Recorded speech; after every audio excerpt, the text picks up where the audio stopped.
اس آیت کریمہ میں جو بیان فرمائی گئی وہ یہ وَبِالْوَالِدَيْنِ إِحْسَانًا، والدین کے ساتھ حسن سلوک کرنا ہوگا۔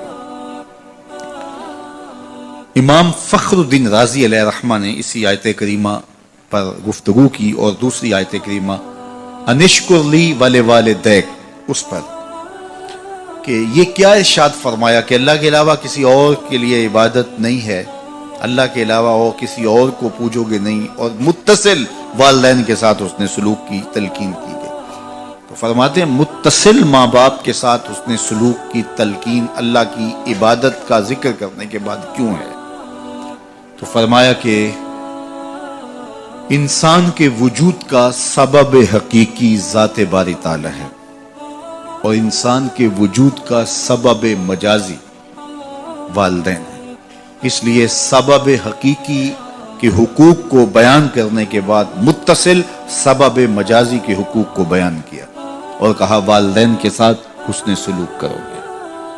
بالخصوص جب والدین بوڑھے ہو جائیں تو ان کے ساتھ حسن سلوک کی تلقین بہت زیادہ کی گئی، چونکہ والدین جب بوڑھے ہو جاتے ہیں اور اولاد معاملات کو سنبھالنے لگتی ہے تو ان کے اختیارات جب سمٹنے لگتے ہیں تو سعادت مند اولاد سب کچھ سنبھالنے کے باوجود بھی اور سارے معاملات اپنے ہاتھ میں لینے کے باوجود بھی والدین کو اس طرح حاکم بنائے رکھتے ہیں کہ کوئی بات ان کے پوچھے بغیر کرتے نہیں ہیں۔ لیکن جو اولادیں والدین کی حساسیت کو نہیں جانتی یا وہ ان کے حقوق کو نہیں پہچانتی تو وہ والدین کو اگنور کرنا شروع کر دیتی، اور والدین یوں سمجھتے ہیں کہ اب تو ہم عضو معطل ہو گئے، کسی کام کے نہیں رہے، ہماری اولاد ہم سے پوچھتی بھی نہیں، حالانکہ پوچھ لینے سے کوئی حرج نہیں تھا۔ ماں باپ ہی ایک ایسا وجود ہیں جو یہ چاہتے ہیں کہ میری اولاد میرے سے آگے نکلے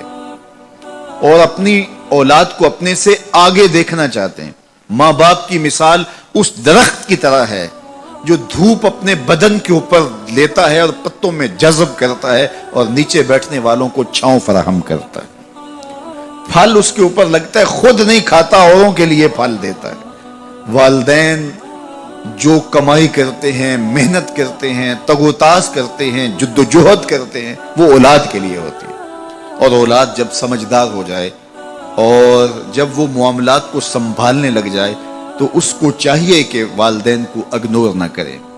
اللہ کے محبوب کی خدمت میں ایک شخص حاضر ہوا اور اس نے کہا کہ حضور میرا بیٹا مجھے اپنی چیزوں کو ہاتھ نہیں لگانے دیتا۔ تو آقا کریم نے اسے بلایا، کہا کہ تمہارا باپ کیا کہہ رہا ہے؟ اس نے عرض کی حضور یہ چیزیں خراب کر دیتا ہے، بڑھاپا ہو گیا تو چیزیں خراب کر دیتا ہے۔ تو حضور کی چشمان اقدس میں آنسو آ گئے، فرمایا ایک وقت تھا کہ اس کی چیزیں تو خراب کرتا تھا اور اس نے کبھی نہیں روکا تھا۔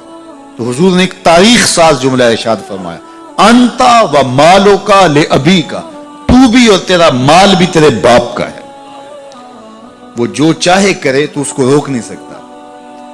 لیکن اولادیں جب سمجھدار ہونے لگے تو وہ والدین کو دقیانوس سمجھتی، وہ والدین کو اولڈ فیشن سمجھ لیتی، وہ سمجھتی ہیں کہ یہ تو جدید دور کے تقاضوں کو جانتی نہیں، حالانکہ والدین نے چکی کی طرح زمانے کو پیسا ہوتا ہے اور حالات کے جبر کو سہا ہوتا ہے اور تجربات کی چکی میں خود پسے ہوتے ہیں اور انہیں پتا ہوتا ہے کہ جو ہے وہ کیسے زندگی گزارنی ہے۔ ان کے تجربات اگرچہ وہ جدید دنیا کی اصطلاحات سے واقف نہ ہوں اور جدید زبانوں اور لہجوں سے آگاہ نہ ہوں، جدید فیشن انہیں نہ آتے ہوں، لیکن حالات کو کیسے گزارنا ہے یہ انہوں نے اپنے تجربات سے سیکھا ہوا ہوتا ہے، اور اولاد اگر ان کی اتباع کرتی ہے تو وہ سرخرو ہوتی ہے۔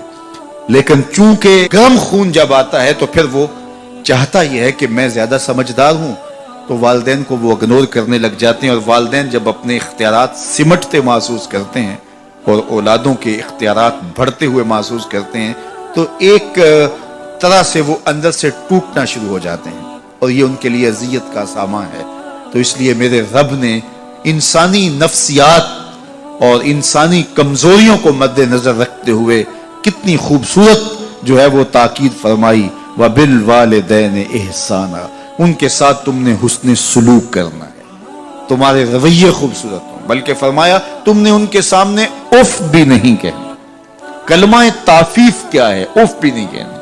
تو کہتے ہیں کہ آپ کے ہاتھ پر، بدن پر، لباس پر، کسی جگہ پر کوئی گرد، کوئی ریزہ پڑا ہوا ہو تو آپ اس کو پھونک سے ایسے اڑاتے ہیں، پھونک مارتے ہیں، تو اس سے جو آواز پیدا ہوتی ہے اس کو اف کہتے ہیں۔ تو کہا کہ اس قدر بھی ان کے سامنے تم اپنے معاملے کو پیش نہ کرو، والدین کے سامنے یوں محبت کا اظہار کرو۔ کلمہ تعفیف کے زمرے میں علماء نے یہ بھی لکھا ہے کہ ہر وہ رویہ جو ماں باپ کے لیے اذیت کا سبب ہو، ہر وہ کام جو والدین کے لیے اذیت کا سبب ہو، اس کو نہ کیا جائے۔ حضرت امام حسن رضی اللہ تعالی عنہ حضرت سیدہ فاطمہ الزہرا رضی اللہ تعالی عنہ کے ساتھ کھانا نہیں کھاتے تھے۔ ایک دن انہوں نے کہا بیٹا میری آرزو ہے کہ تم میرے ساتھ کھانا کھاؤ، لیکن میں دیکھتی ہوں کہ تم میرے ساتھ کھانا نہیں لیتے ہو۔ تو عرض کی امی جان میں اس ڈر سے آپ کے ساتھ کھانا نہیں لیتا کہ کسی لقمے کی طرف آپ کی نظر بڑھ گئی ہو اور آپ کا ہاتھ ابھی نہیں بڑھا اور میں پہلے اس لقمے کو اٹھا لوں جس کی طرف آپ کی نگاہ سبقت لے گئی ہے، اور آپ ماں ہونے کی وجہ سے مجھے نہ روکیں۔ وہ ایک فلسفی کہتا ہے مجھے ماں کی محبت کا صحیح اندازہ اس دن ہوا جب سیب 4 تھے اور ہم 5 تھے۔ ماں نے کہا میں تو سیب پسند ہی نہیں کرتی، یہ ماؤں کے روپ ہوتے ہیں، یہ ماؤں کے پیار کا رنگ ہوتا ہے۔ تو کہا کوئی لقمہ اچھا ہو اور آپ کی نظر بڑھ گئی ہو لیکن میرا ہاتھ پہلے بڑھ جائے، اور آپ اس وجہ سے کہ آپ ماں ہیں تو آپ جو ہے وہ اس کی طرف ہاتھ نہ بڑھائیں، تو میں اس ڈر سے آپ کے ساتھ بیٹھ کے کھانا ہی نہیں کھاتا۔ یہ کلمہ تعفیف ہے کہ ان کا اس طرح سے لحاظ رکھا جائے۔ علماء نے کلمہ تعفیف کے اندر یہ بات بھی لکھی ہے کہ جب والدین بوڑھے ہو جائیں اور ارذل عمر کو پہنچ جائیں، جب عمر بڑھتی چلی جاتی ہے بچپنا لوٹنا شروع ہو جاتا ہے، وَمَن نُعَمِّرْهُ نُنَكِّسُهُ فِي الْخَلْقِ، سورہ یاسین میں ارشاد فرمایا جب ہم کو لمبی عمر دیتے ہیں کسی کو تو اس کو بچپن کی طرف پھر پلٹا دیتے ہیں۔ دانت گر گئے، سخت اور ٹھوس غذا بچوں کی طرح اب پھر وہ نہیں لے سکتا، زبان میں لکنت پیدا ہو گئی، یاداشت کھونے لگی اور ہاتھوں پہ راشہ طاری ہو گیا، اب کوئی لقمہ اٹھا کے منہ میں ڈالے گا، وہ ساری بچپنے کی چیزیں لوٹنے لگی۔ اسی طرح سکل سماعت کا مسئلہ بھی آ گیا، اور پھر اس کے بعد جو ہے وہ چلنے پھرنے سے بھی قاصر ہے، بول و براز چارپائی پہ ہے جس طرح بچپن میں ہوتا ہے۔ وَمَن نُعَمِّرْهُ نُنَكِّسُهُ فِي الْخَلْقِ، ہم دوبارہ پلٹا لیتے ہیں اسی بچپنے کی طرف، دوبارہ اسی عمر میں آ جاتا ہے، اسی کیفیت میں آ جاتا ہے۔ اللہ اکبر، یہ غور کرنے کی باتیں ہیں، یہ اللہ کی نشانیاں ہیں۔ اب جب دوبارہ وہ چارپائی پہ آ گیا تو جس طرح بچہ چارپائی پہ ہوتا ہے اور تھوڑا سا چلے بھی تو چارپائی کو پکڑ کے تھام کے چلتا ہے، ٹھوس غذائیں نہیں کھا پاتا، اعضاء اس کے کمزور ہوتے ہیں، مدمحل ہوتے ہیں، وہی حالت دوبارہ بوڑھے بزرگ کی ہو گئی، بوڑھی ماں کی ہو گئی، بوڑھے باپ کی ہو گئی۔ اب ان کو بھی نرم لقمے شوربے میں بھگو کے منہ میں ڈالنے پڑتے ہیں، منہ میں دانت نہیں ہے کہ چبا سکیں۔ اللہ اکبر، بار بار ایک چیز کا مطالبہ کرتے ہیں، طبیعت میں چڑچڑا پن پیدا ہو جاتا ہے، بچپنے والی ضد پلٹ آتی اور بولو براز بھی چارپائی پہ۔ اب بوڑھے ماں باپ کے خدمت گزار بچے ان کو اٹھاتے ہیں اور ان کو دھوتے ہیں اور پھر وہاں چارپائی پہ ڈالتے ہیں، لیکن اس تعفن سے، اس بدبو سے جو بول و براز کی وجہ سے پیدا ہوئی، اپنی ناک پہ کپڑا رکھ لیتے ہیں۔ تو بوڑھے ماں باپ حساسیت کی وجہ سے یہ سوچتے ہیں کہ میری اولاد اب مجھ سے نفرت کر رہی ہے، تو اف کے زمرے میں علماء نے لکھا ہے کہ بدبو سہ لو، ناک پہ کپڑا نہ رکھو، چونکہ ان کو اس کی بھی تکلیف نہ ہو۔ جب چھوٹے بچے کو ماں دھوتی ہے تو اس وقت کپڑا ناک پہ نہیں رکھتی، بدبو آ رہی ہوتی ہے، لیکن یہ ماں کا پیار ہوتا ہے۔ بوڑھا ہو جائے تو ان کے ذہن میں یہ خیال آ سکتا ہے، تو تعفیف کے زمرے میں لکھا گیا کہ ناک پہ کپڑا بھی نہ رکھے، بدبو سہ لے، تکلیف گوارا کر لے، لیکن ان کو اس کا احساس بھی نہ ہو۔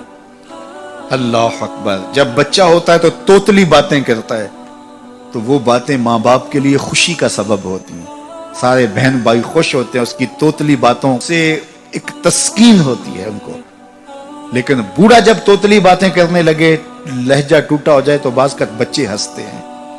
تو جس طرح توتلی باتوں کا لاڈ ماں باپ دیکھتے ہیں، بوڑھے کے توتلے لہجے کے بھی لاڈ دیکھے جائیں. یہ کلمہ تعفیف کے زمرے میں آتا ہے. تو کہا ان کے سامنے اف بھی نہ کہو اور ان کی تعظیم کرو، اپنے بازو سکیڑ دو. جو کہا گیا نا کہ اپنے بازو ان کے سامنے سکیڑ دو، یہ پرندہ جب اڑتا ہے فضا میں اڑان بھرتا ہے تو وہ بازو پھیلاتا ہے اور پھر ان کو جنبش کر کے آگے بڑھتا ہے. لیکن جب اس نے دوبارہ زمین پہ آنا ہے تو بازوؤں کو سکیڑنا شروع کر دیتا ہے. جب بازو سکیڑتا ہے تو وہ زمین پہ آ جاتا ہے. تو کہا والدین کے پاس جب آؤ تو بازو سکیڑ لو. مطلب کیا؟ تم مفتی شہر ہو، تم علامت الدہر ہو، تم ڈی سی ہو، تم ایس ایس پی ہو، تم منسٹر ہو، تم بہت کامیاب بڑے بزنس مین ہو، تم ڈاکٹر ہو، تم انجینئر ہو. زمانہ تمہاری باتیں سننے کے لیے ترستا ہے. دنیا کی دانش گاہوں میں تمہاری گفتگو موتیوں کی طرح لوگ جھولیوں میں ڈالتے ہیں.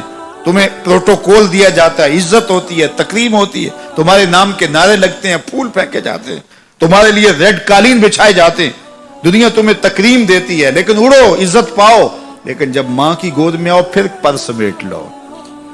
اب ڈاکٹر بن کے نہ آنا، اب بزنس مین بن کے نہ آنا، اب مفتی شہر بن کے نہ آنا، اب علامت الدہر اور فہامت الزماں بن کے نہ آنا، اب بیٹا بن کے ماں کے قدموں میں آگے بیٹھ. تو یہاں آؤ تو بازو سکیڑ کے آؤ اور باہر جاؤ تو بازو پھیلا لو. تو کہا ان کے سامنے اپنی بڑائی ظاہر نہ کرنا، بلکہ ان کے سامنے طفل مکتب بن جانا، طفل شیرخوار بن جانا، چھوٹے سے بچے بن جانا، ان کے لاڈ دیکھنا، ان کی چھوٹی چھوٹی باتوں پر جو ہے وہ باتیں کرنا. اللہ اکبر. یہ نہ سوچنا میں اتنا بڑا ڈاکٹر ہوں اور میں اس عنوان سے کتنے بڑے جو ہے وہ ضخیم اور علمی اور نکتہ رس دروس دیتا ہوں اور ان کے ٹوٹے ٹوٹے لہجوں پہ بات کرتا ہوں. یہی تو حسن ہے، یہی تو تمہارا جمال ہے. اس سے تمہارے والدین کو خوشی ہوتی ہے. ان کی عزت کرو، ان کی تکریم بجا لاؤ اور ان کی ضروریات کا خیال رکھو.